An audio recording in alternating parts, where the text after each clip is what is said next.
안녕하세요. 제 나이는 62살이며 현재 혼자 작은 원룸에서 생활하고 있습니다. 남편이 작년에 피지 말라는 담배를 하도 태워서 결국에는 폐암으로 세상을 떠나고 그렇게 혼자 집에 남게 되면서 큰 집 필요 없어서 처분하고 원룸에서 생활하고 있었습니다. 혼자 살다 보니 관리하기 좋은 원룸이 세상 편했네요. 관리비도 저렴한 편이라서 부담도 없습니다.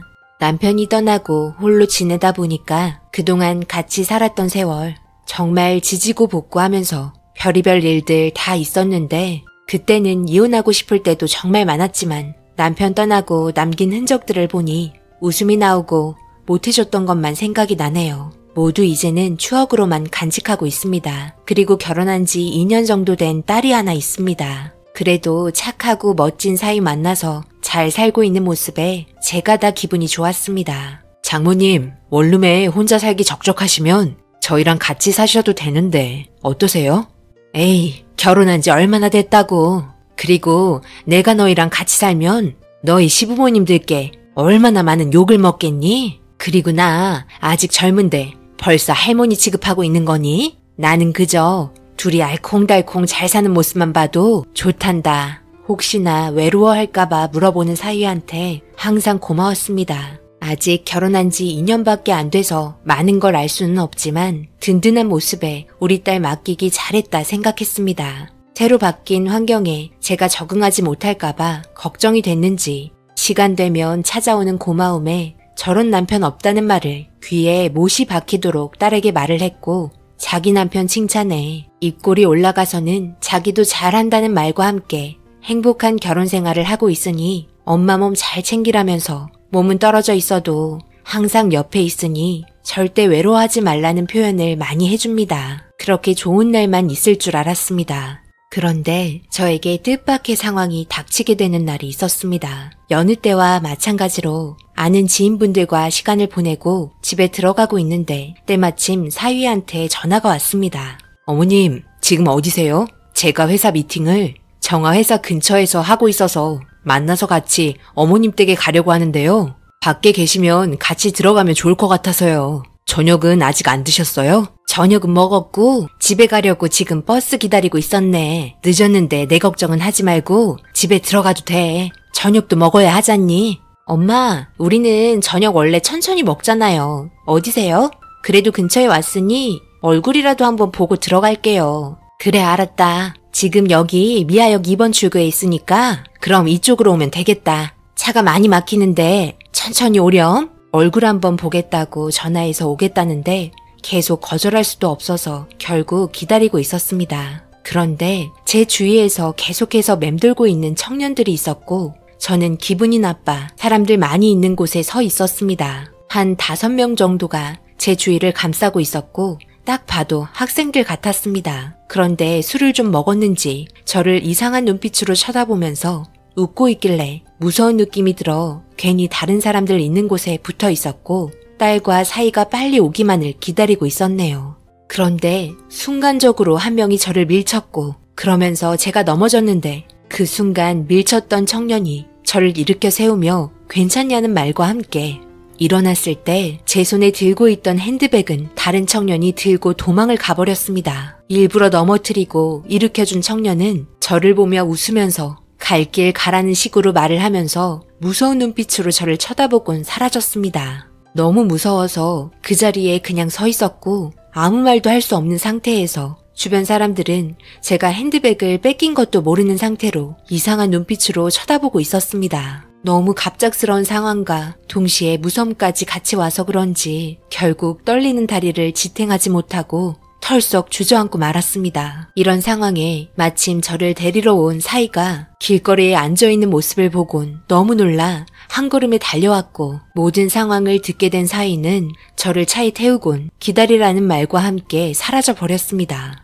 가지 말라고 말했지만 제 말을 듣지 못했고 저는 걱정되는 마음에 딸에게 빨리 신고하라고 말했습니다. 덩치가 큰 청년들이었기 때문에 사위가 너무 걱정이 되었습니다. 그리고 경찰들이 저희가 있는 곳으로 오는 동시에 반대편에서 구급차가 오고 있었습니다. 경찰분들은 상황에 대해서 물어보길래 모든 상황을 들은 딸이 대신 이야기를 해줬고 저는 구급차가 지나간 곳을 응시하며 눈을 떼지 못했습니다. 온몸에서 일어나는 닭살이 사위한테 무슨 일이 생겼다는 걸 알려줬고 저는 바로 딸에게 전화해보라고 했지만 받지 않길래 경찰분들의 도움을 받아 청년들과 사위를 찾기 시작했습니다. 그리고 구급차가 방금 막 떠나간 자리에는 사위와 함께 몸싸움을 벌였던 건지 바닥에 널브러진 흔적들을 보게 되었습니다. 건장한 청년 5명을 상대할 수 없었기 때문에 너무 걱정이 돼서 딸의 손을 잡고 떨고 있었습니다. 그리고 한쪽 구석에 가지런히 놓여있던 핸드백을 발견하곤 구급차에 실려간 걸 더욱더 확신을 하였고 계속해서 사위한테 무슨 일 생긴 것 같다며 전화해보라고 재촉을 했으나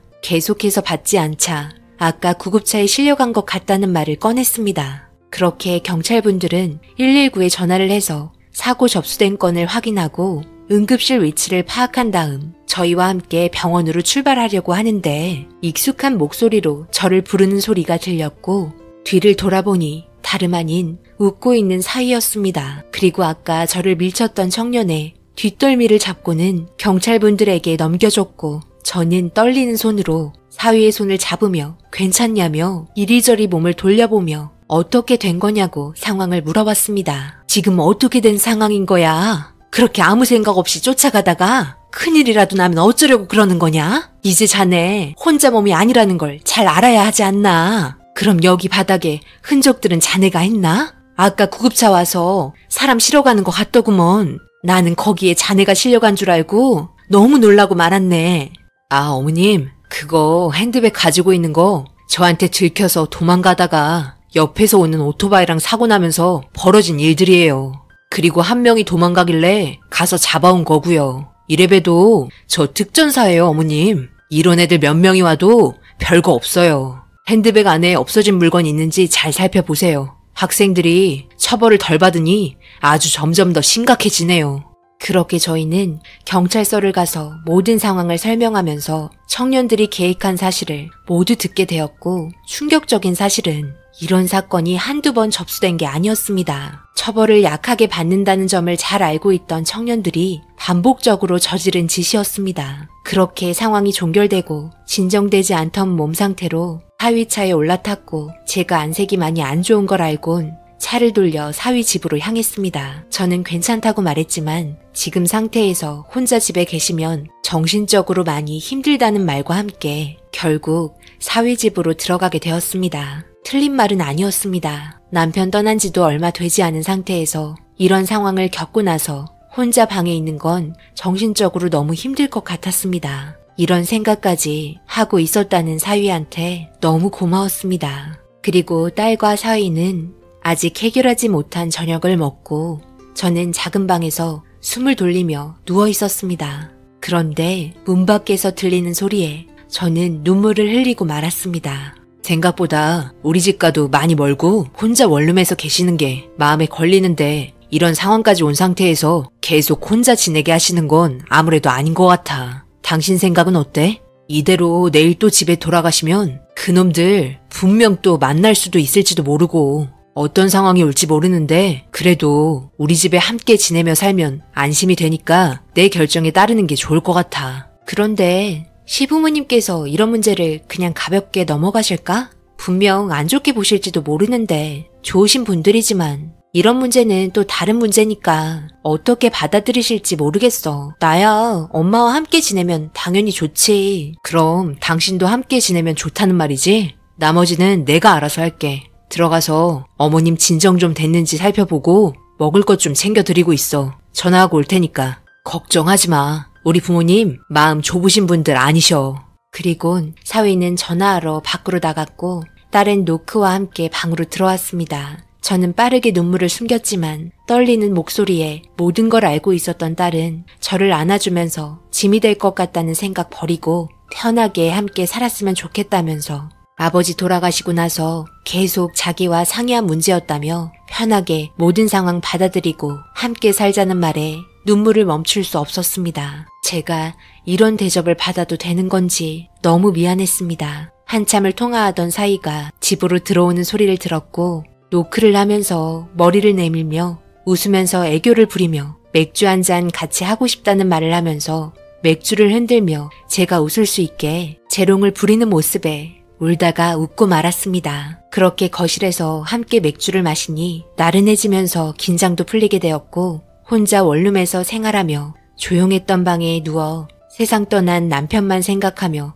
추억으로 하루하루 보낼 때와 다르게 사랑하는 딸과 사랑하는 사위와 밝은 곳에서 웃으며 함께하니 더 살고 싶고 오래오래 이 행복이 계속되면 좋겠다는 생각을 하게 되었습니다. 제가 너무 이기적인 걸까요? 이런 사랑을 제가 받아도 되는 걸까요? 하루하루 정말 감사하게 생각하며 살고 있습니다. 남편과 둘이 살 때와는 다르게 또 다른 새로운 삶을 살고 있는 것 같네요. 때론 문제가 되는 경우가 생길 수도 있겠죠. 하지만 모두 잘 헤쳐나가리라 생각합니다. 저희 가족이 앞으로 행복하게 잘 살 수 있도록 응원의 한마디 부탁드립니다. 힘들게 작성한 사연 함께 보면서 여러분들의 격려적인 댓글로 함께 모여 기분 좋은 하루 보내고 싶네요. 긴 글 읽어주셔서 정말 감사합니다.